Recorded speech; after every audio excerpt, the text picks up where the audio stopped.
हरे कृष्णा, राधे राधे। हम सभी भागवत की कथाओं का श्रवण कर रहे हैं। आज का प्रसंग है उद्धव गीता, साधक अधिकार देखे। हे भगवान, क्या एक मार्ग नहीं हो सकता? आपने भिन्न भिन्न मार्गों के विषय में बताया, लेकिन इन मार्गों को सुनकर तो मुमुक्षु भ्रमित हो जाएगा ना। उसके लिए सही मार्ग कौन सा है? उद्धव का ये प्रश्न है। भगवान श्री कृष्ण बोले, हे प्रिय, सबके लिए एक मार्ग कैसे हो सकता है?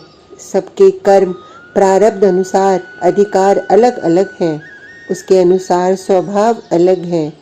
कोई बुद्धिजीवी है तो कोई भाव प्रधान, किसी को कर्म से ही प्रेम है। हे उद्धव, इसलिए अधिकार अनुसार, स्वभाव अनुसार सबके लिए अपने अपने पंथ हैं। भगवान श्री कृष्ण आगे कहते हैं, कोई बुद्धिजीवी है तो उसके लिए ज्ञान योग है और हृदय प्रभाव है, कोई तो उसके लिए भक्ति है, और कर्म ही जिसके जीवन में महत्व रखता है उसके लिए निष्काम कर्म योग के माध्यम से वो लक्ष्य को प्राप्त कर जाएगा। हे उद्धव, अब एक बात और सूक्ष्मता की सुनो। जिसके मन में वैराग्य है उसके लिए विरक्ति का मार्ग है, और जिसके मन में थोड़ा भी राग है उसके लिए गृहस्थ में रहकर प्रेम से भगवान का भजन कर ले तो उसी गति को ये भी प्राप्त कर लेगा जिस गति को एक सन्यासी प्राप्त कर लेता है। भगवान श्री कृष्ण की ये बात बड़े काम की है कि अपने अधिकार को पहचानो। तुम्हारा स्वभाव क्या है? स्वभाव के विपरीत जाने से या कहीं अधिकार के विरुद्ध जाने से साधक को कोई लाभ नहीं होता।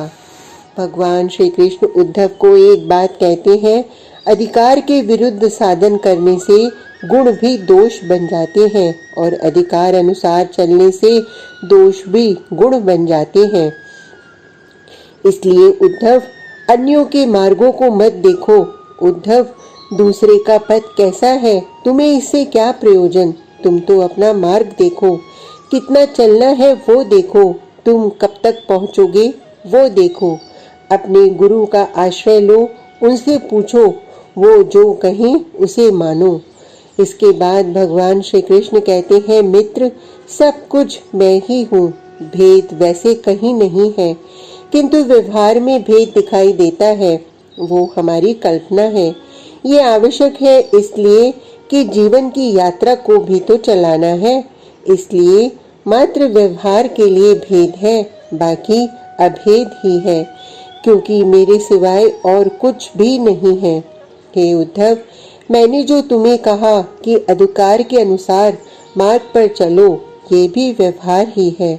अभी तुम चलने की शुरुआत कर रहे हो, इसलिए ये भेद अति आवश्यक है कि ये ज्ञान योग या भक्ति योग, लेकिन लक्ष्य को पाने के बाद ये भेद कहीं बाकी नहीं रहता।